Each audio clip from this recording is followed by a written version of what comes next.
على سيدنا مولانا محمد وعلى آل سيدنا مولانا محمد الحمد لله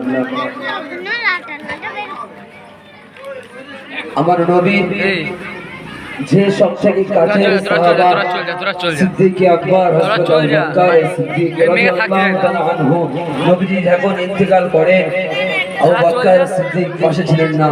দেখবেন যে বাপের সবচেয়ে বড় সন্তান বা বাপের সবচেয়ে বড় ছেলে সবচেয়ে বাপের বেশি ভালোবাসে বড় সন্তান। বাপ যখন মারা যায় তখন সন্তান পাশে থাকে না। দেখবেন মহব্বতের সন্তান মহব্বতের জিনিসটা দূরে চলে যায়। কেননা আমার আল্লাহ পাক রব্বুল আলামিন জানে যে সবচেয়ে বাপের বড় ছেলে ওইটি বেশি ভালোবাসে আল্লাহ।